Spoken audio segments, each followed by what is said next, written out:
तक पाप नाश नहीं होंगे हम आगे कैसे बढ़ेंगे? भोग यहाँ दोनों का भोगना पड़ेगा। फिर लास्ट में हमने पुण्य और पाप का यही हिसाब करना पड़ेगा, और वहां केवल भक्ति जाएगी हमारे साथ। तो पुण्य हम हमारे को इसलिए जरूरत है कि यहाँ आवश्यकता हमें पड़ेगी, थोड़ा सुख, शरीर में सुख रहे, परिवार में सुख रहे, तभी हम भक्ति कर सकेंगे और हम ठीक ठाक रहे।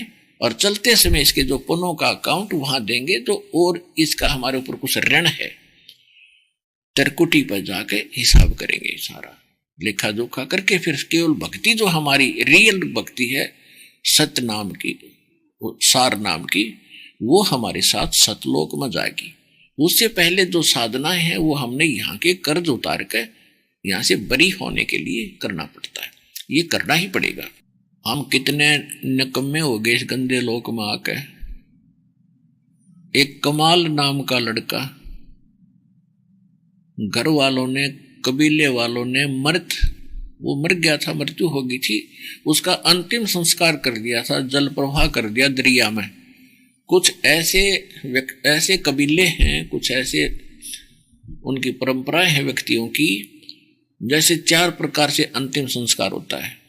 एक तो अग्नि में सवा कर देते हैं चिता बना के, दूसरे कब्र में नीचे दफना देते हैं पृथ्वी में, और तीसरे हवन ऊपर हवा में एक बना देते मचान सा लंबा, और उसके ऊपर उस शव को डाल देते हैं।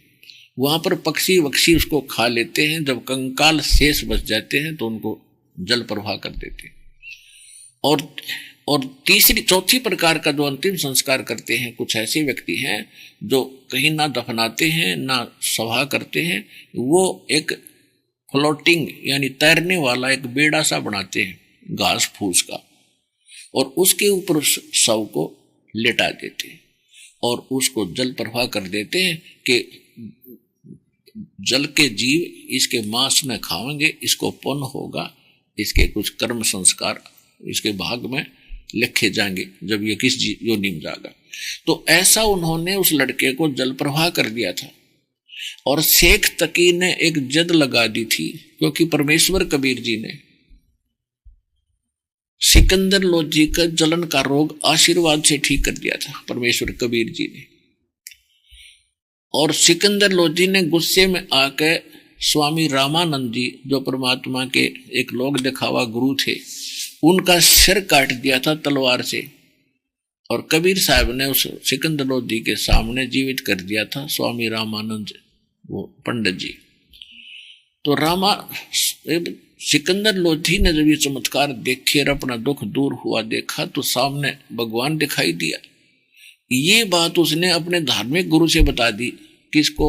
शेख तकी को, कि पीर जी, ओहो भगवान अल्लाह संत देखे पर इससे नीचे नीचे एक ऐसे मेरा छू मात्र से मेरा रोग नाश कर दिया, असाध्य रोग था, और ऐसे मैंने उसके गुस्से में आकर रामानंद की गर्दन काट दी थी, उसको जीवित कर दिया। अब 2 फकीर 2 वजीर ये इकट्ठे नहीं रह सकते। अब शेख तकी ने सोचा कि तेरी तो पूरी प्रभुता हो रही थी, सारा मुसलमान धर्म तेरे को मान रहा था, सिकंदर लोधी राजा तेरी कितनी इज्जत करता था, और अब ये इसको अपने पास रखेगा, तेरी चौधर भी गई, तेरी रोजी रोटी भी गई। तो ईर्षा वश हो गया, ईर्षा वश होकर परमात्मा से ईर्षा करने लगा, ये इस ताक में रहने लगा किस प्रकार इसको नीचा दिखाऊं, और राजा के हृदय से यूं गिरे और इसको भगाओ यहां से। तो शेख तकी ने कहा कि राजन, मेरे सामने ये कुछ करके दिखाएगा तो मानूंगा मैं, नहीं तो मैं पूरे मुसलमान धर्म के व्यक्तियों को कह दूंगा राजा काफिर हो गया, हिंदू बन गया, एक हिंदू को गुरु बना लिया। राजा को इस बात का पता था कि इसने एक बार ये आग लगा दी तो डाटे ली डटे, बड़ा चिंतित हो गया, और उनको छोड़ दे कैसे, जिसने जीवन दान दे दिया, सामने भगवान दिखाई दे। अब वो बीच बिचाले फंस गया, ना वो शेख तकी को जवाब दे सकता है क्योंकि उसका राज जाता दिखे, और भगवान का वो कृतज्ञ हो क्योंकि जिसने ऐसा कमाल कर दिया। और उसको लेकर वो आ रहे थे दिल्ली में, तो शेख तकी ने बीच में एक प्लान बनाई कि मैं इसको ये कहूंगा कि मेरे सामने मुर्दा जिंदा कर, तब मानो इसको कि इसमें कोई शक्ति है बगल अल्लाह की। एक दरिया के किनारे पड़ाव लगा लिया, सैनिक साथ थे, राजा भी था।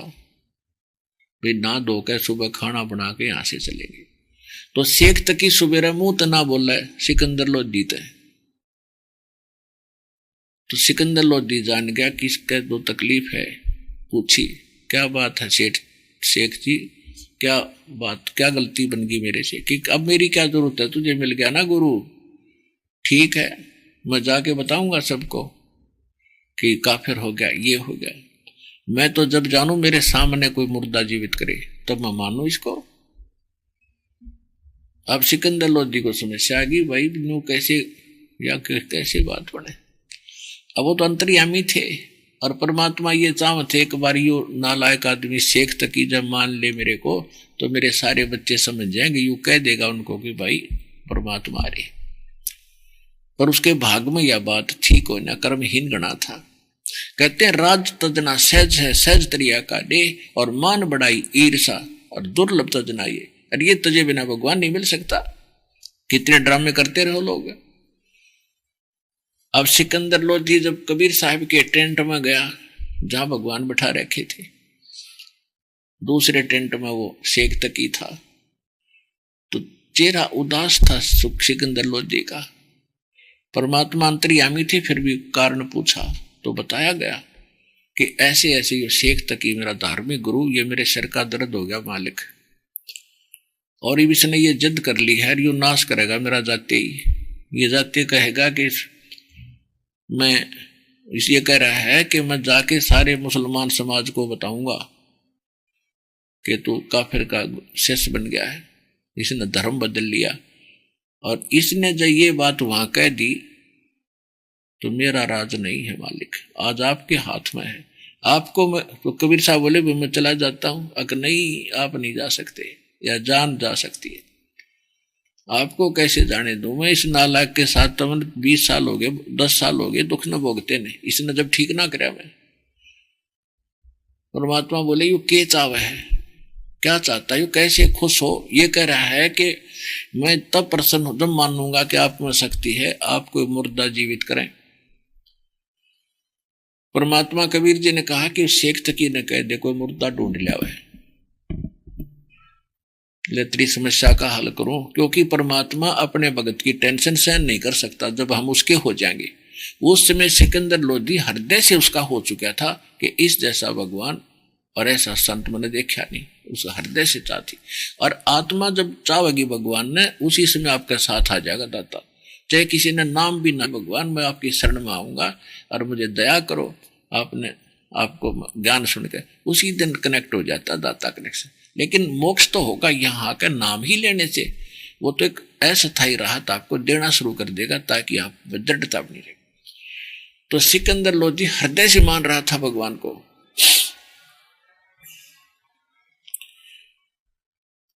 तो परमात्मा ने कहा कि भाई ठीक है, उसको कह दे को मुर्दा लिया।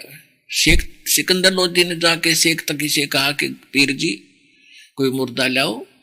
वो कह रहे हैं हम करते हैं कोशिश। शेख तकी ने कहा कि कहां से लाऊं मुर्दा में, कभी होगा जब देखूंगा। अब सिकंदर लोधी ने सोचा बस यो, हम दिल्ली पहुंचे, रास्ते में थे, काशी से दिल्ली आ रहे थे और रास्ते में थे। उसको पता था कि दिल्ली गया और दिल्ली जाते इस नाग लानी यो मानने नहीं कती, जिद का पक्का है। और मुर्दा पता नहीं कब होगा और कब आवेगा। अब कहते हैं अपने भगत की पल पल की टेर सुनते जाता। वहां तक तो राजा मर लेता, हार्ट अटैक होकर दिल्ली तक पता था उसको ये जीवन नहीं का। क्योंकि भगवान साथ हमारा दृढ़ होता है इतना विश्वास, क्योंकि हम इतने काल के लोक में इतने पीट दिए इसने, हम इतने डरा दिए इसने।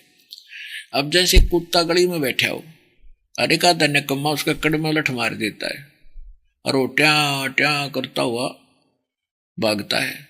और फिर चाहे उस लाठी ने धरती में खुड़का दे, वो फिर भी ट्या ट्या करा मारा भाई। तो मारा इसने कड़ में लठ मार रखे इस काल ने। हम इतने डरा रखे हैं कि हमारा दिल दृढ़ होता, नीचे भगवान बैठ जाए हमारा दूर आके। फिर यो दृढ़ करे भी योगा, यही करेगा, साथ देगा। जब 10-5 बार आपको ऐसी रक्षा कर देगा, जब आप दृढ़ होगे हाँ सचमुच भगवान न पड़े हैं भाई, ये तो भगवान ही है, तो फिर दृढ़ भी ये करेगा और किसी के बस का नहीं, हमें दृढ़ कर दे इस भक्ति पर या यहाँ पर। अब मालिक ने सोचा कबीर भगवान ने कि वहां तक तयुब कति मर लेगा, इसका प्लस रेट कति घट जाएगा। परमात्मा क्या देखा, थोड़ी इस देर में क्या देखते हैं कि वो मुर्दा जो जल प्रवाह कर दिया था घर वालों ने, वो मुर्दा आ रहा है दरिया में, क्योंकि उस समय सुबह कोई नहा रहा था, कोई धो रहा था घाट के ऊपर, तो देखा सैनिकों ने कि एक मुर्दा आ रहा है, मुर्दा आ रहा है, मुर्दे की चर्चा चल ले रही थी। तो सब ने बताया कि सिकंदर जी को कि राजन मुर्दा आ गया, मुर्दा आ गया। तो कबीर साहब को बुला के महाराज मुर्दा आ गया, शेख तकी को बुला लेके आ जाओ। अब सारे खड़े हो गए दर्शक देखने खातिर। परमात्मा ने कहा कि पहले शेख तकी ट्राई करे, जब मैं करूंगा ना नहीं करूं, ये तो कह देगा मैं भी कर दूं इसने। तो सब करने के ठीक है शेख तकी, आप भी संत हो और ये भी संत है, आप भी ट्राई करो, बड़ा मुर्दे जिंदे होते हैं कभी। हाँ लगा करने, फूफा करी, वो मुर्दा चला गया काफी दूर, ना हुआ तो कहता मुर्दे जिंदे होते हैं, वो तो कयामत के बाद होंगे, कयामत आएगी तब होते हैं, ऐसे कोई मुर्दा जिंदा होता है। तब सब कहने लगे भगवान आप करो। परमात्मा ने जो मुर्दा चला गया था डाउन स्ट्रीम में, जिधर पानी बहकर काफी दूर, परमात्मा ने ऐसे संकेत किया था उसको, वो मुर्दा उल्टा चल पड़ा, वो सव ऐसे जैसे अगन बोट इंजन वाली किश्ती चलती है अपोजिट जल के, और वहां आकर नीचे लहर चल रही है और ऐसे आके खड़ा हो गया वो मुर्दा सामने। और परमात्मा ने कहा कि हे आत्मा जहां भी है और कबीर हुक्म से इसमें प्रवेश कर और बाहर आ जा। उसी समय लड़के में कंपन हुई और लड़का बाहर आ गया और मत्था टेका, बोलो बंदी छोड़ कबीर भगवान की जय हो। तो कहने का भाव ये है कि सभी दर्शकों ने कहा कि कमाल कर दिया, कमाल कर दिया। उस लड़के का नाम कमाल रख दिया और लड़के को परमात्मा ने अपने बच्चे के रूप में, बेटे के रूप में पाला पोसा, उसको भक्ति मार्ग सुनाया। और हम कितने कर्त घनी हैं ये दास बताना चाहता है। जब वो हो गया 20-25 वर्ष का और ज्ञान रोज सुनाई करता, उसका कथा याद होगी परमात्मा जो बताना चाहो थे। फिर वो वक्ता बन गया, संगत में ज्ञान सुनाने लग गया अलग अलग स्थानों पे। तो सारी भोली जनता जो बगैर ज्ञान के भोली संगत जो है न्यू मार खावे। अब जब वो लड़का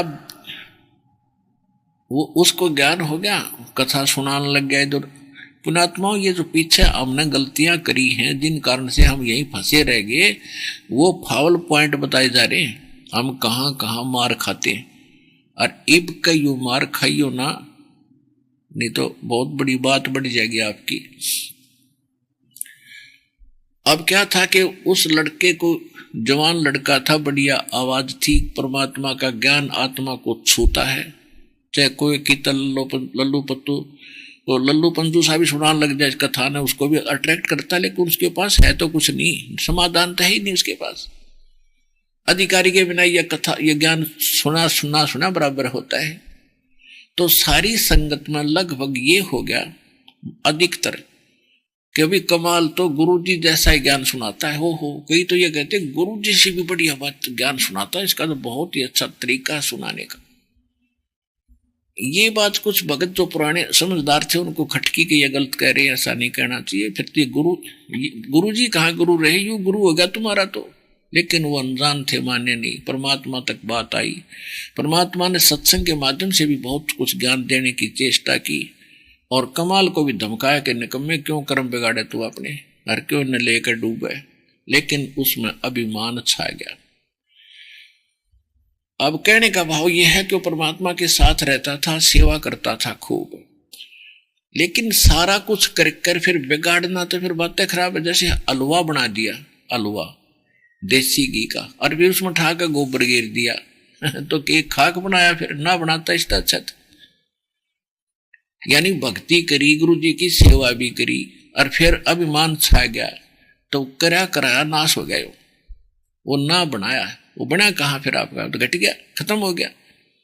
तो कहने का भाव ये है कि उसमें ये अभिमान छा गया कि मेरे जैसी सेवा भगवान की कोई नहीं कर सकता।